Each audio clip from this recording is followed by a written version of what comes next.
Okay, good evening, everyone. My name is Erica Petmeyer. I'm going to go ahead and kick things off. Thanks for spending some of your time with us, wherever you're joining from. I hope you're having a wonderful week. We'll get started here shortly with introductions. And from there, we'll kick things off and pass things over to our friends in financial aid. So thanks for joining us for an important event. Before we start, just some housekeeping, if you will. We welcome your questions at any time. So whether you're joining on a mobile device or if you're joining from a computer or a web, you should see at the bottom a little icon that says Q&A. You should be able to open that and ask a question at any point in time if you're thinking about it. We will have some folks with us behind the scenes who will take those questions. Some of those questions may get tagged to answer live at the end of the session. So we'll just kind of be paying attention, but more than anything, your question will be answered, and we're very appreciative of you taking the time to be with us. So don't hesitate to make this a little more engaging. Anytime you're wondering, just jump in. I will go ahead and kick things off, but we want you to meet the team before we start. So again, my name is Erica Petmeyer. I serve as Director of Recruitment here in the Office of Admissions, and am serving as a host for tonight. I'm going to pass to Caitlin. Hi, everyone. Thank you so much for joining us tonight for our Finalizing Financial Aid webinar. My name is Kaylin Tate, she, her pronouns, and I am one of the assistant directors here in the Office of Admissions. I have the pleasure of overseeing one of our direct admission pathways here. It's called the Monroe Pathway Program, and I work with students from all across the United States, which is really exciting. I'm also a proud UP double alum, so I definitely bleed purple, and just happy to see so many people here and excited to be working with y'all. I'm going to pass it over then to my colleague Janet in financial aid. Thank you, Kaylin. Hi, everyone. My name is Janet Turner. I'm the Director of Financial Aid here at University of Portland. I use she, her pronouns, and I'm happy and proud to be the grandmother of an incoming student this year. And now I'm going to pass it to Cecilia. Hi, everyone. My name is Cecilia Guerra. I'm a senior financial aid counselor here at UP in the Office of Financial Aid. I also am a proud UP parent. I have a junior currently and then an incoming freshman as well. And I'll pass it on to Miranda now. Thanks, Cecilia. My name is Miranda Robertson. I am one of the assistant directors here in the Office of Financial Aid. I use she, her pronouns, and I also am a proud parent of a first-year future pilot. So we come to you today as parents and grandparents of future pilots, and we're pretty excited to be here. Thanks, everyone. We are not the stars of the show, so I'm going to just pass it right back to Miranda to kick things off. Welcome to Finalizing Your Financial Aid. Thank you, Erica. So thank you so much for being here. We just want to start by saying that the Office of Financial Aid is here to help you. We're here to help you figure out all of the options for financing your education. We want to see you access your education. And so, we have financial aid counselors who are available for in-person or phone appointments 5 days a week. And I just encourage everybody to reach out. If you have questions after this webinar, please reach out to any of us here or contact our office. We really want to help you make sense of your financial aid and be able to access your education. Next slide, please, Pep.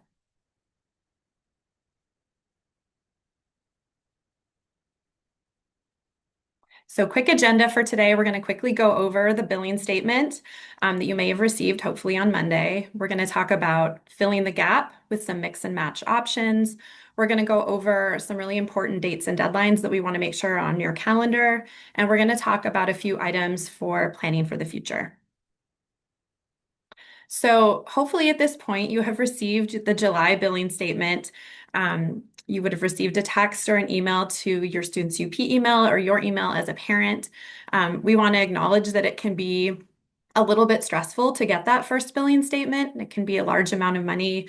And probably at this point, you're really trying to figure out how to make sense of everything and how to work through your plan for paying the balance due. So next slide. This is an example of a billing statement. The arrow is showing where the outstanding balance due would be. That's the number you're looking at. That's the amount that you need to pay by August when tuition is due.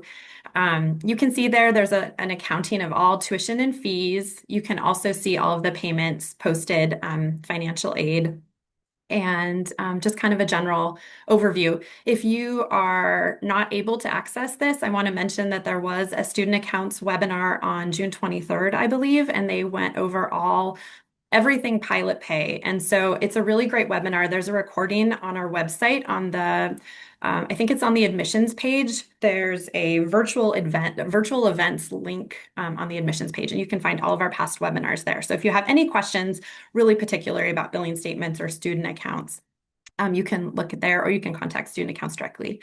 Next slide, please. So, and then what I just wanted to show you here is the pending financial aid. It's just something to pay attention to. That's where you're going to see things like outside scholarships that maybe the university has not yet received, any federal grants or loans that have not posted to the student account yet. Loans and grant aid dispersed 10 days before classes start, so it's considered pending aid for now. But all of that has been deducted from that balance that you see on the first slide. And so really, if you're still waiting for anything, like if you haven't let us know, if you haven't told our office about any outside scholarships that you're still planning to receive, please do, because we want to make sure that that gets added to your pending financial aid. We have a quick form you can fill out, or you can just email us, but it's important to get all of that added. So that's just a quick overview of the billing statement. And so now we're going to talk about the really important information, which is how to fill the gap. And so you can go to the next slide. And so what we want to present you today are a bunch of different mix and match options. And we want you to think of these basically as like puzzle pieces to help you pay for school. And it's really not a one size fits all thing for most students. There's so many different things to consider depending on your specific family situation and what works best for you. And so we're going to go through these, and we want you to think of them as things that you can combine and use multiple pieces of, or you can just pick one option. I'm going to let Cecilia talk to you about the federal student loans. Thanks, Miranda. So one of the resources that are available to you if you have filed a FAFSA are going to be federal student loans. These loans are offered for first-year students at a maximum of $5,500. And so every student who files a FAFSA has this resource available to them. Some students may see a combination of both of these loans, either a direct subsidized loan with a direct unsubsidized loan, or you might see only a direct unsubsidized loan. But either way, the maximum that you'll see is $5,500 for your first year. The direct subsidized loan is a need-based loan, so you'll only see that one if you have financial need based on your student aid index calculated on the FAFSA. Both of these loans have a 6.52% interest rate, and that interest rate will be fixed on that loan for the life of the loan. So if you borrow the loan this year, that's going to be the interest rate for the life of the loan. Both of these loans don't need to be repaid while you're in school. They have deferment on these. So there is a grace period after you graduate. They give you 6 months after graduation when these loans will go into repayment. So while you're in school, you don't have to pay. You can certainly start making payments on them, especially on the unsubsidized loan, because that one will be accruing interest while you're in school. So if you're able to start making small payments on it just to bring it down a little bit, you could do that if you wanted to. But again, you don't have to make payments while in school. And then if you were planning on borrowing these loans, but for some reason didn't see them listed on your billing statement as pending aid, it could be that you have some outstanding loan requirements that you haven't completed. So we'll talk about those a little bit more in the next couple slides, but there are 2 loan requirements that you have to complete at studentaid.gov, and that's complete loan entrance counseling and then signing a master promissory note. And then you also have to accept the loans in your student self-serve, but we'll talk about that a little bit more. Next slide, please. Now I'll hand it over to Janet now. Thank you, Cecilia. The Federal Direct Parent Plus loan is another piece of the puzzle in your mix and match options for those who have an outstanding balance after subtracting out the gift aid, the scholarships and grants that are awarded. There is an aggregate cap for the Parent Plus loan of $65,000 per student.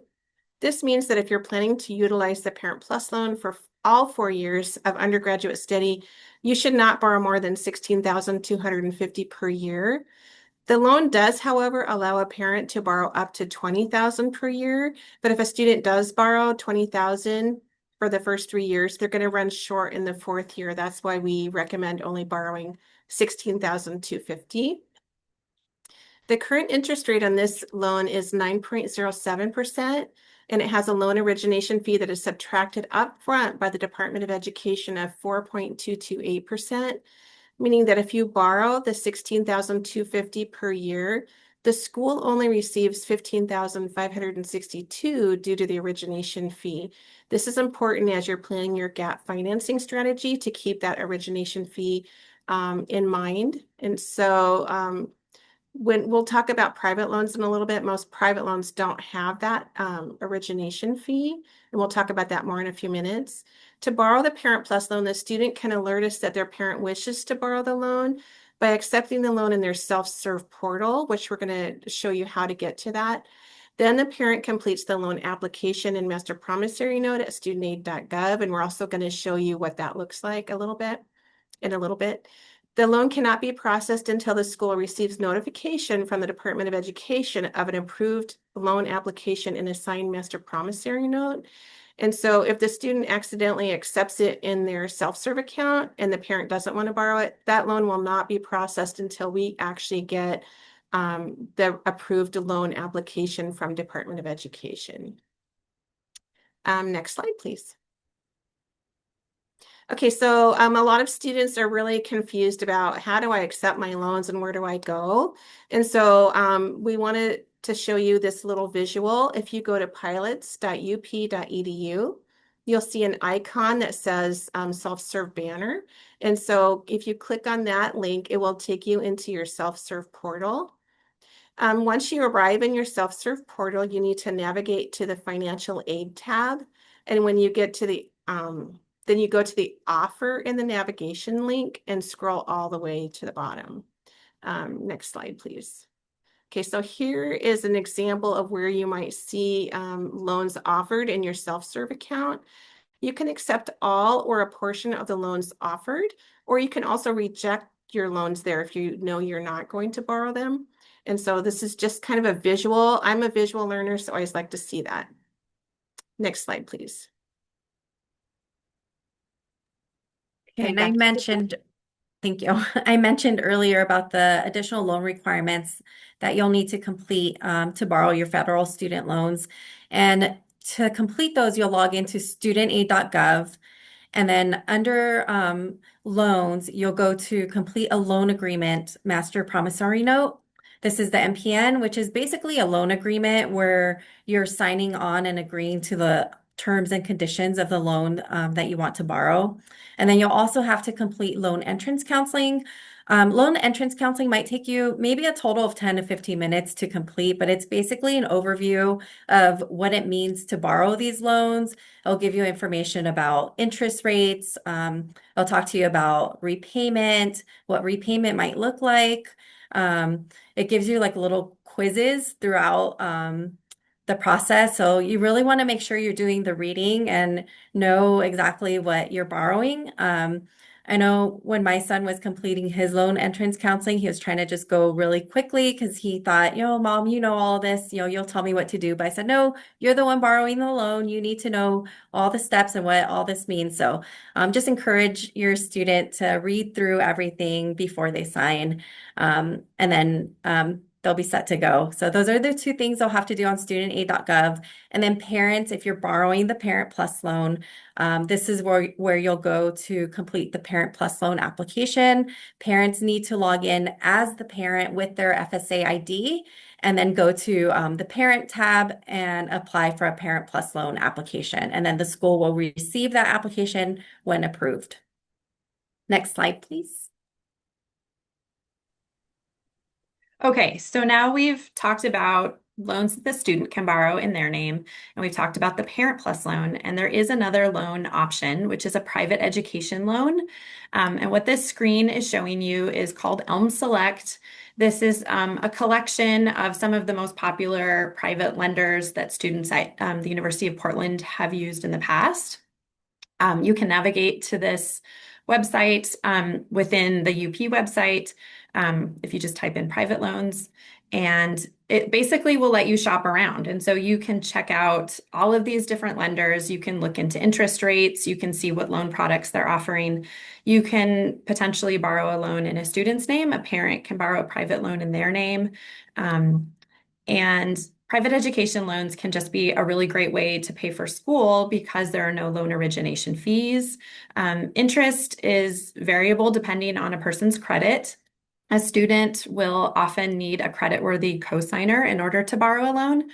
There are some lenders that will allow students to borrow who do not have a cosigner, but for the most part, a student will need a cosigner as they don't usually have a credit history. But it's a private education loan. You know, you can apply for a loan and potentially get a lower interest rate than the Parent Plus loan. Some people might not. Some people might choose to use the Parent Plus loan because their balance is $10,000 and they can easily borrow up to that amount and it's just easy. Some people may have a larger balance and want to use a private education loan and not have to mess around with a Parent Plus and a private loan. But you can just piece it together with what works best for you. I really encourage everybody to look into private education loans because you can borrow all the way up to your cost of attendance. And like I said before, there's no loan origination fees and potentially you can get a lower interest rate. Next slide, please.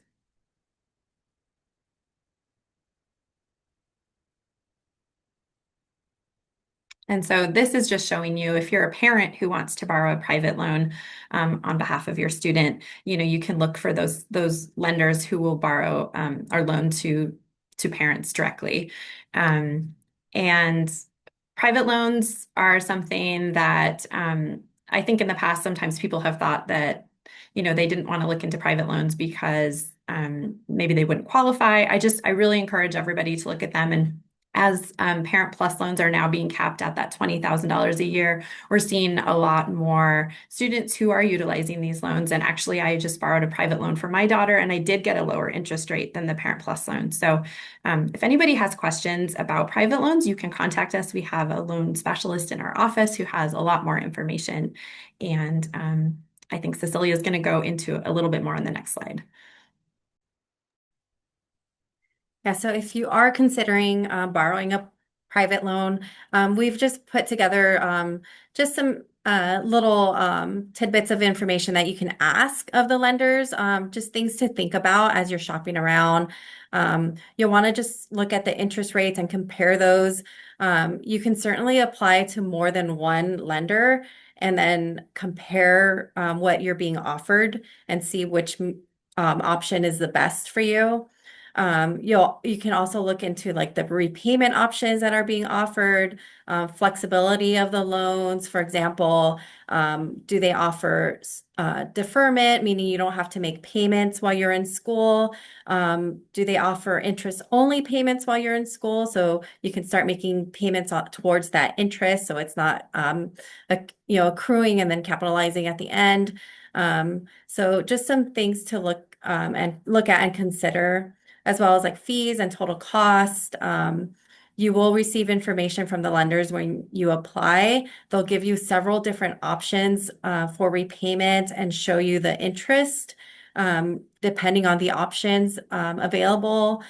So you'll just want to look at how the loan will look in the end when it comes to paying it back, and with the interest accruing, what your payment might look like in the future. And then also look into what are the eligibility requirements, credit requirements. Can the student borrow the loan on their own, or do they need a cosigner? So these are just some things to consider and ask as you're shopping around for private lenders. Cecilia, I'm going to jump in real quick. Yeah. Can we go back one slide? Thank you.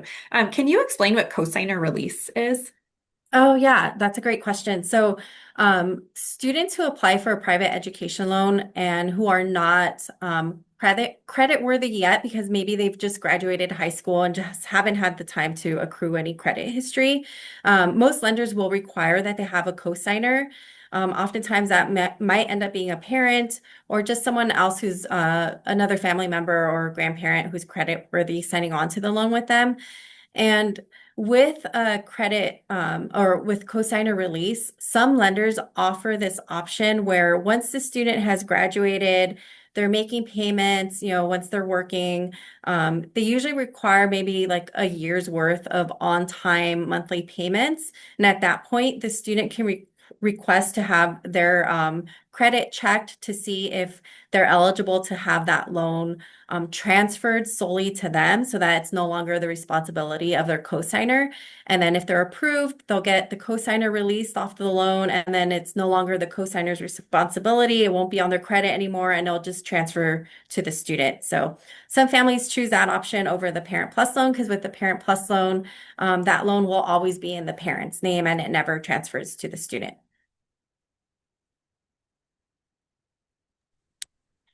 Next slide, please. Okay, thank you.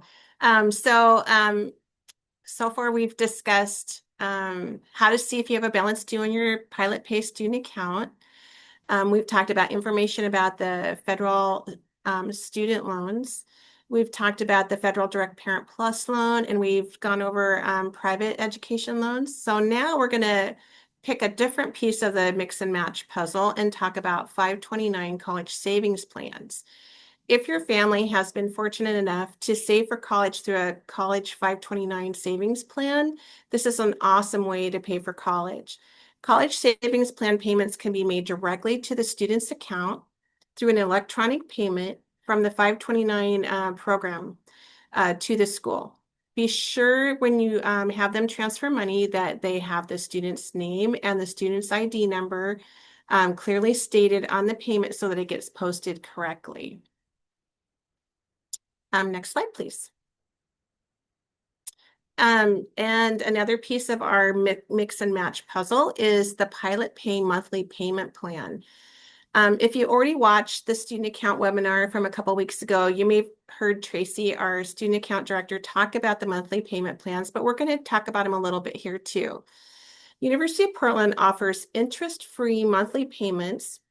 They do have a $62 enrollment fee each semester. So you can sign up for either a 5-month, a 4-month, 3-month, or 2-month plan. If you're signing up for the 5-month plan, it will start on July 15th, but there are other payment plans available as well. So we'll talk about that a little bit more as we get going. It's interest-free, but if you pay with a credit card or a debit card, there is a processing fee for those types of payments. So e-check is the free payment method that you want to use for your monthly payment plan. If you use a credit card, there is a 2.85% processing fee. And if you use a debit card, there's a 1.5% processing fee. So if you're doing a monthly payment plan, the e-check is the most prudent, maybe best way to pay. Payments are taken out of the account on the 15th of each month, and payments are adjusted automatically. So they would be adjusted downward if someone else made a guest pay payment on the account, and it could be adjusted upward if the student changes their schedule and gets a different class fee so that it will kind of adjust with the payment. If you have any questions about the Pilot Pay monthly payment plans, please do contact the Office of Student Accounts because it's their office actually that manages that program. And Janet, I did want to jump in. I have a question that we get asked a lot in our office, which is, can maybe two parents who are separated, each set up their own payment plan? That's a really good question, and it's come up a lot recently. So what I believe I've been told is that only one person can have a monthly payment plan, but another person can make a guest payment. And so when that guest payment is made, the payment plan will adjust downward for the person who has the payment plan. So again, if you have any questions about how that works or how you can make it work, especially if you have like divorced parents, sometimes it's tricky to navigate that. And so please do contact the Office of Student Accounts for that. That's a good question. Thank you, Miranda. Next slide. Okay, so we've talked about some of the main ways to pay, but there's just a few other things that we wanted you to think about and to consider. If you're a student, find out if you're eligible for VA education benefits. If your parent had any prior military service and you may be eligible for VA education benefits. please let us know. Cecilia and I are both school certifying officials, and we can help you out with that. The University of Portland has ROTC programs. We have both Air Force and Army programs, and that can be a good way to pay for college if you are a student who is interested in military service. There's more information on our website about both of those. Obviously, outside scholarships are the best way to pay for school. We love to see you receiving those. Please notify our office as you are, and just keep applying for outside scholarships as you're able to. We know students are going to continue to receive scholarship awards throughout the summer, so please just let us know as you receive those. The University of Portland offers a sibling private tuition award. If you have a K through 12 sibling who's attending private school, we have a form you can complete. We have a $750 grant that we award per student who attends private school. Just reach out to anyone in our office. We'll get you that form. And then I also just wanted to bring up special circumstances, probably something that you've heard us talk about in prior webinars, or maybe something you've explored on your own. If your 2024 tax information does not currently reflect your financial situation as of right now, please let us know. You may be eligible to submit a special circumstance appeal. And the goal of that is to see if there are any FAFSA elements that we can amend to better reflect your current financial situation, with the hope of tapping into maybe some additional federal grant aid or additional need-based aid. So just a few other things to consider. Reach out if any of those apply to you. And now we're going to go over some really important dates and deadlines that we want you to be aware of. Next slide. Thank you. Okay, so fall tuition is actually due on August 7th for the fall semester. You want to make sure that all your financial aid requirements have been completed. So if you're looking at your billing statement and you're expecting to see pending aid for like a student loan or a private loan or an outside scholarship, and you don't see that, please contact our office to make sure that we can check your file to see if anything is missing or incomplete. Next slide. And then Cecilia, you want to take that one? Yes, so Janet mentioned payment plans earlier, and here are just some important deadlines for when to sign up. If you are interested in signing up for the 5-month payment plan, that deadline is coming up next week. So you will want to have signed up by July 15th to have that 5-month payment plan. And then if you're doing a 4-month plan, that deadline is on August 15th. And then just thinking ahead to the future semester, I know you're just starting fall semester, but for spring semester, that deadline will be coming up really quick as well. If you are signing up for a 5-month plan for spring, that deadline will be on December 15th. So you might just want to mark that on your calendar somewhere so you remember to sign up for that one for the following semester. Next slide, please. And then we also have priority deadlines for all of the loan processing. So if you are planning on borrowing loans, whether that be the federal student loans, a Parent Plus loan, or private education loans, we do recommend that you have all your applications and any requirements completed by July 17th. Anything completed by that date just ensures that your loan will be processed on time for that tuition due date. Again, federal loans won't pay until 10 days before the start of classes, but as long as you have your requirements completed, your loan will show up as pending financial aid on your billing statement. And then for the loan requirements for the Parent Plus and the federal student loans, again, you'll have to go to studentaid.gov to complete those. And then for the private loans, if you wanted to look into the several lender options available and compare lenders, we have that linked for you there. Feel free to take a screenshot of this page so you can go to it when you're able to, and that's at elmselect.com. Next slide, please. Thank you, Cecilia. Okay, so I wanted to talk a little bit about student employment, so I'm going to shift gears a little bit. Working at UP between your classes is a great way to network on campus and to earn some money for your personal expenses. Some students use their earnings to help pay the interest on their student loans.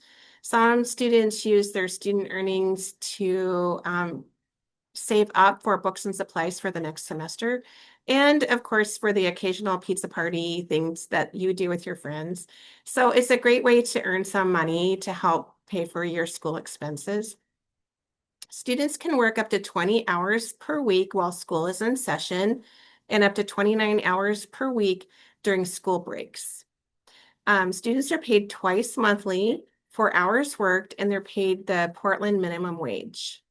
The fall jobs will start to begin to be posted to the job board on August 1st. So even before you get to University of Portland to move in to your move-in day, you can start to look for jobs on campus. And if you don't see something that will work in between your class schedule, you can keep looking because more jobs will be posted as supervisors find out if they have more positions available. Students who plan to work on campus should bring the documents necessary to complete the I-9. A lot of students will bring this with them when they move in, and oftentimes parents will take those original documents home with them when they go home because they don't want them to be left in the residence hall, but that's totally up to you. So some of the things that are needed for the I-9 would include either a passport or a social security card and a driver's license. So even if you haven't secured your job yet, you can still complete the I-9 at the move-in time. And so look for this student employment tent or information, and there'll be some more information coming to you about student employment. But we recommend that students establish also direct deposit if they plan to work on campus. So direct deposit is where your earnings will get deposited directly into your bank account. So you're not waiting for a check to be mailed to you. And so the instructions for that are found on the student accounts website. So we encourage all students who plan to work on campus to set up direct deposit.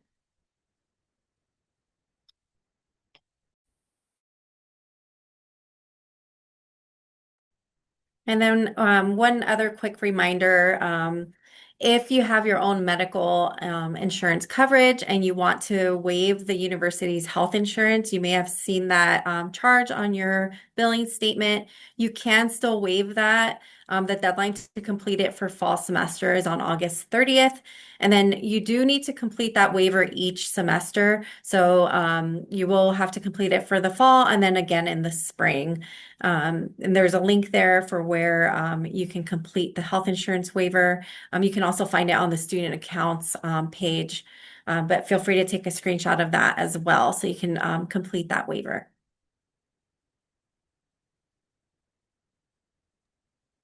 Okay, now we're going to shift gears again and talk a little bit about things you need to plan for the future. Next slide, please.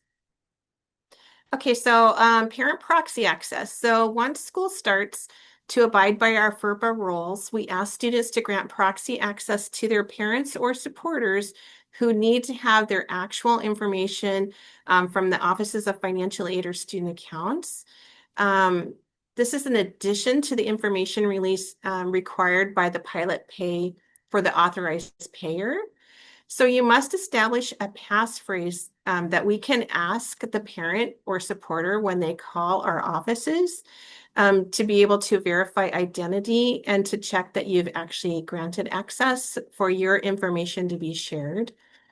It should be a passphrase that is easy to remember for both the student and the parent or supporter.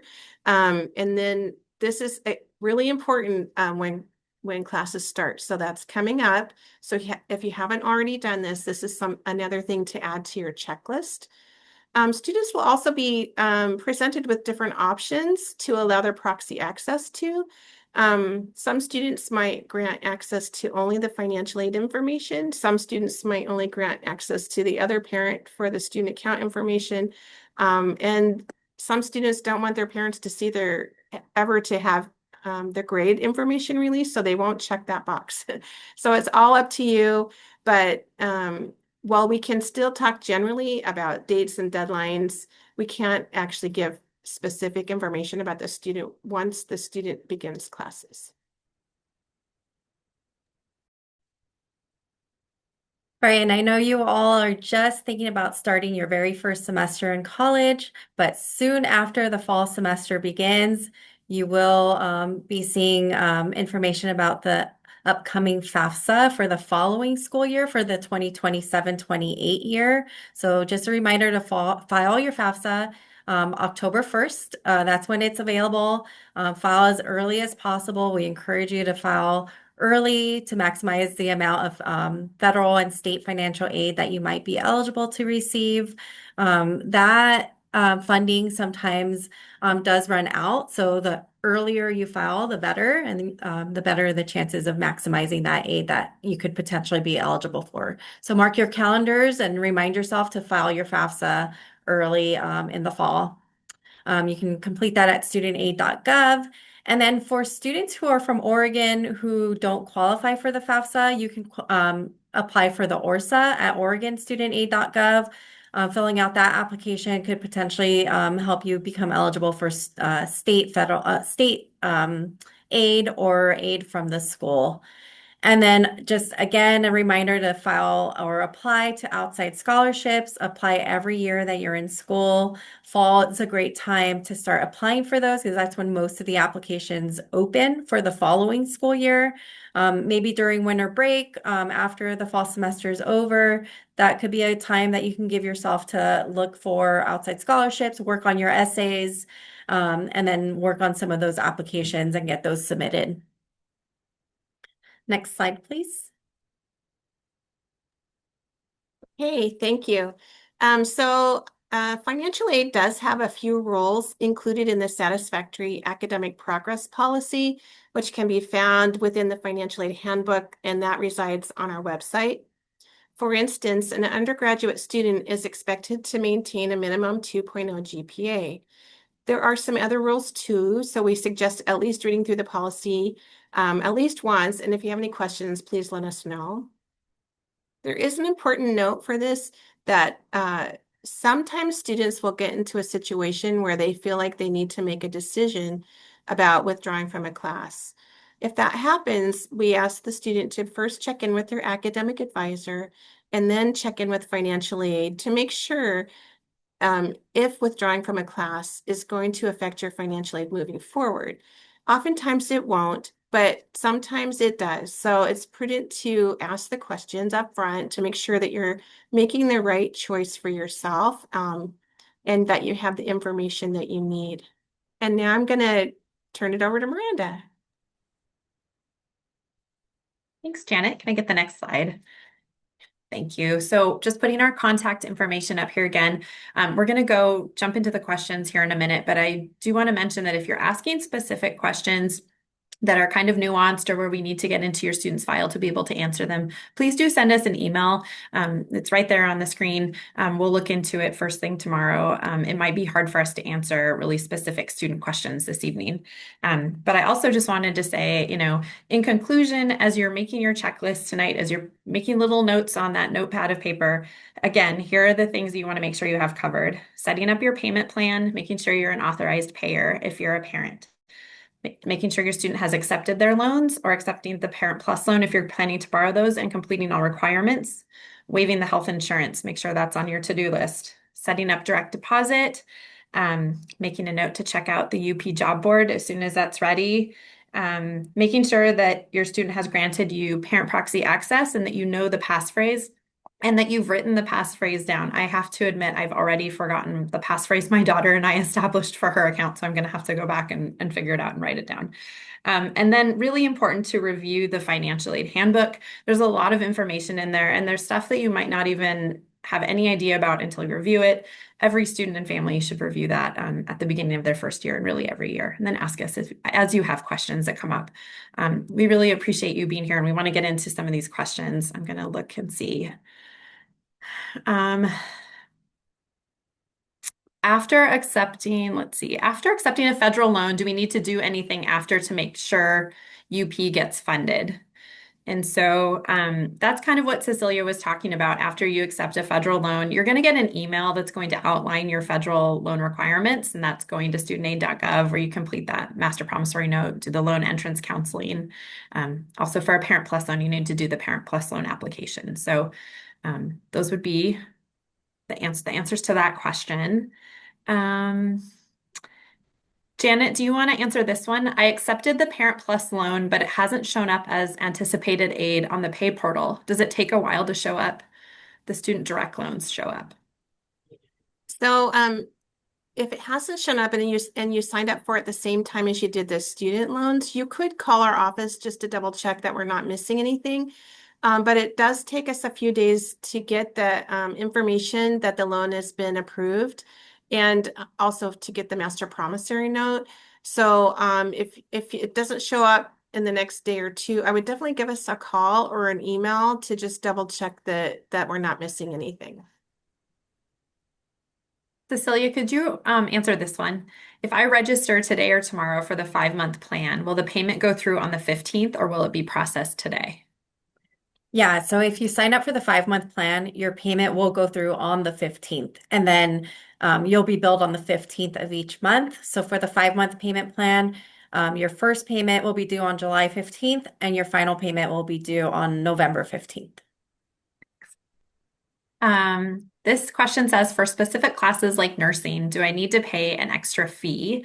The answer to that question is yes, there are professional tuition fees for nursing majors. I can't remember off the top of my head. Do either of you remember the amount per credit? I believe it's $150 per credit. But I can't remember off the top of my head. But I do know that for first year nursing students, they do take a 3-credit class their first semester and then one their second semester. And the total that they're billed in addition to the tuition is $480 per semester on top of the flat tuition rate. Thank you. Christy asks, I was applying for a Parent Plus loan and it asked for a start and end date. I picked July to December, which is the fall semester. Did I answer correctly?